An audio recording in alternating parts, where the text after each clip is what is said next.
So my friend had sold his '03 Oxford White Mach 1. He sold it to my other friend, as you recall in the other story that I had made recently about this car. And some time had passed, and I remember being at the library with my family, and we were doing some things, and I was actually trying to order some parts for my yellow Mach 1, and I got a text from him. And he started asking me some questions that were leading me to believe that he had got another car. And I was like, all right, are you going to make me guess, or are you just going to tell me what you got? And he said, yeah, I actually got a black Mach 1. Now, I had been looking at Mach 1s as I usually do. I always keep an eye out on which ones are for sale, and Terminators, Bullets, a lot of the new edge cars. And I hadn't seen this one for sale. And there was another black one I saw that the whole side was smashed in and it had high miles and everything. And I asked him if that was the car he got. And he said, no, it's this other one. And so, I realized it's a car I hadn't seen and I didn't know about, and it was relatively low miles.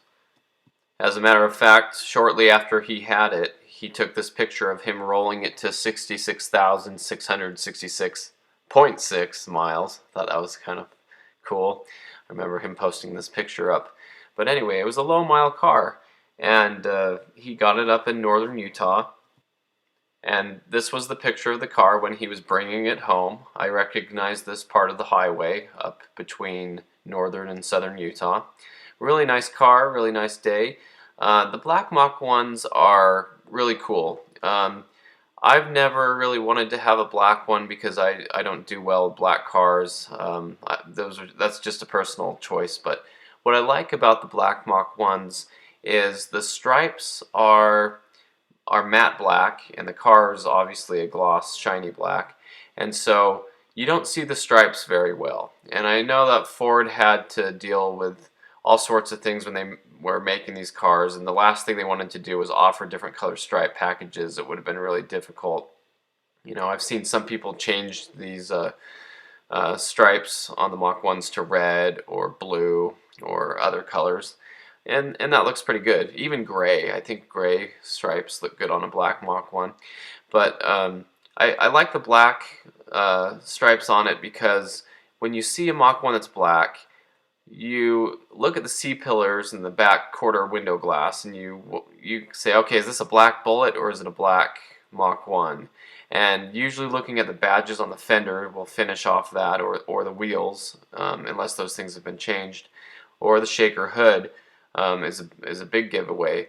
But looking at the car, you wonder what it is at first, and then as you look harder, you can see, oh yeah, it does have those stripes on there, and you can see the Mach 1 writing on the door stripes, and you can see the matte black striping and the matte black spoiler. So I think black Mach 1s are cool because of that. It's one of those things where a lot of people will probably never notice that it has stripes on it, but the real enthusiasts and people who know what these cars are will see it, and then they will look harder, and then they'll see those stripes. So my friend got it home and cleaned up, and he really enjoyed it. He had the hood open. He was doing a lot of work to detail it, but it was such a nice car with low mileage, and it was just very smooth. He brought it up to where I live, and I was able to drive the car around, and the clutch was super smooth, stock clutch, stock suspension, stock shifter, stock exhaust. Everything was just how it was from the factory. It was a very smooth car.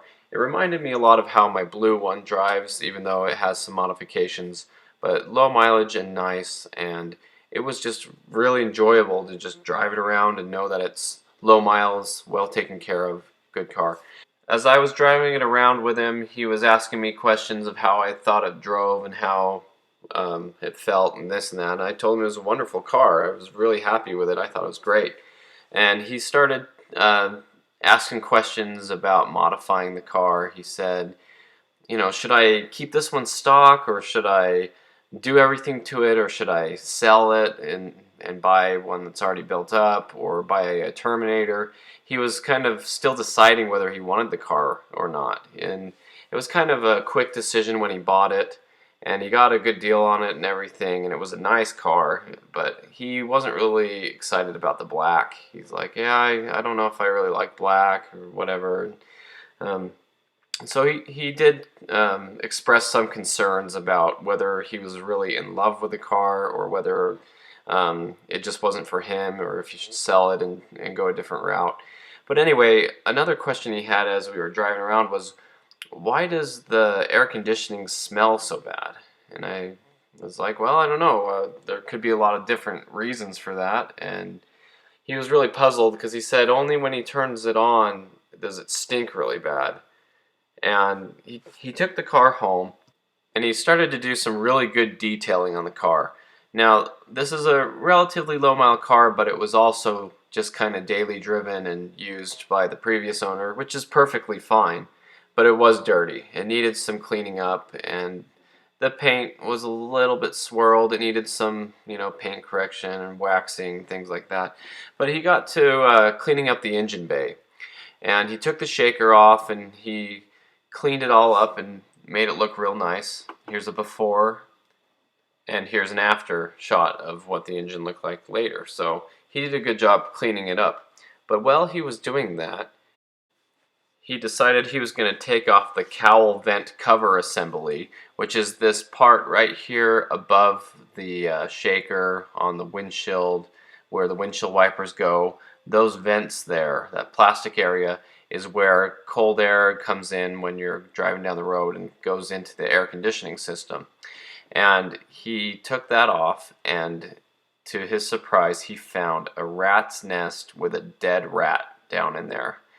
And so some rat or mouse or whatever it was had found its way down in there and was able to build a nest, and probably got too big and couldn't get out, and it ended up dying in there and stinking up everything. So I'm glad he found that. You don't want to be breathing that kind of crap. But anyway, he got that all out and cleaned it up. He had gloves on and everything.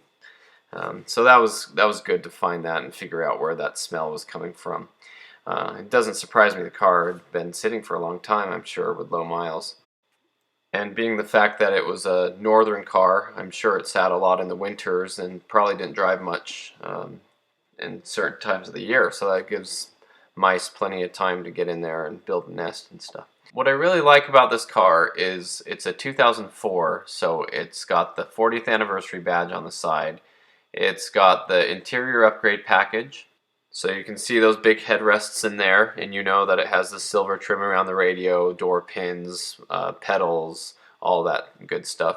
And it's got the stock wheels and everything, so all those things I look for in a Mach 1. My '03 Mach 1s both have the later heads on them. They were late production run cars.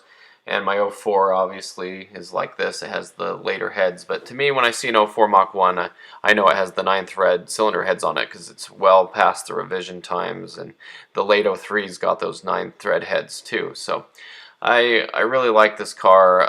When you look at it, you know it's one of the last New Edge Mustangs made. It's a really good year, and you can see all those little details on it.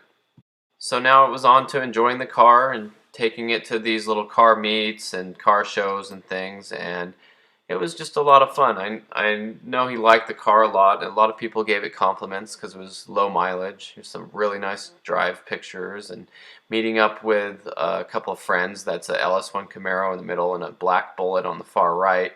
And one of my favorite pictures is here when we met at the park, when I took my red Mach 1 and I had my wife drive the yellow one. And we were all able to meet up and have a little bit of a Mach 1 get-together.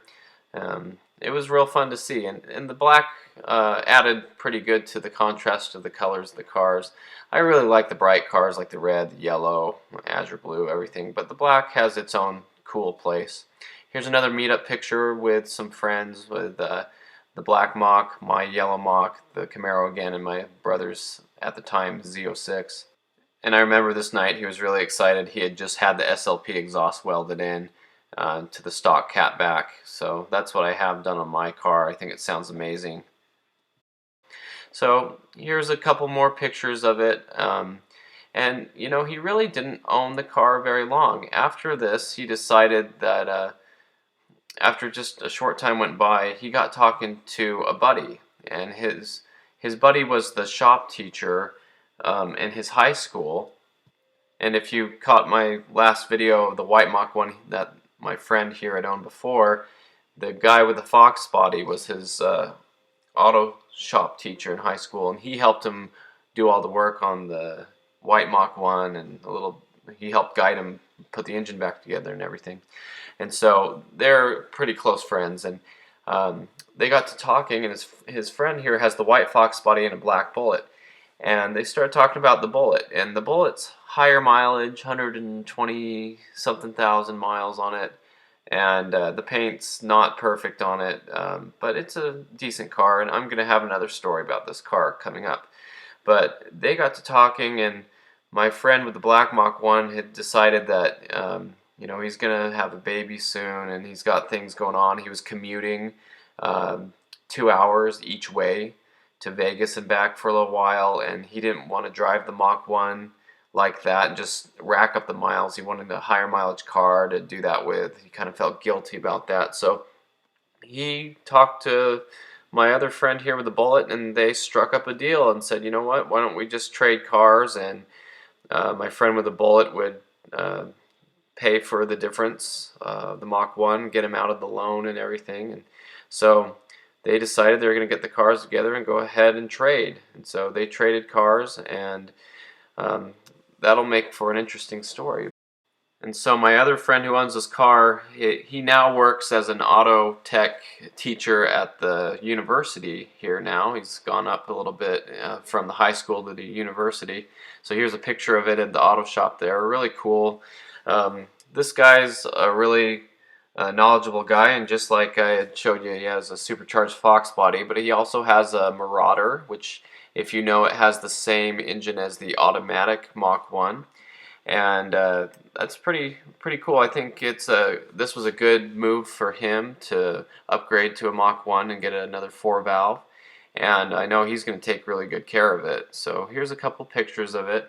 He put some spacers on the back wheels, and here it is at some car shows. He's out enjoying this car, and it just looks really good. He's taking good care of it, and I like to see it in his hands. And I don't know what car my other friend will get next. We'll see what the future holds, but as of now, it's kind of a short story. It was a low mileage car. My friend had it for a little while. It traded hands to my other friend, and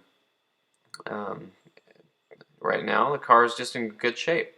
So there's another little story about a Mach 1.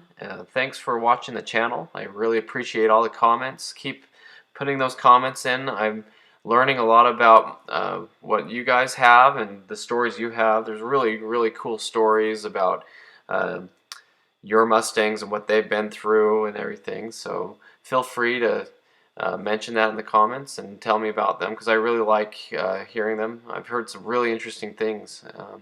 But thanks for all your support. Subscribe to the channel if you're not already on here, and like the video. We'll get it shared and recommended for other people to watch. And I hope you enjoyed this.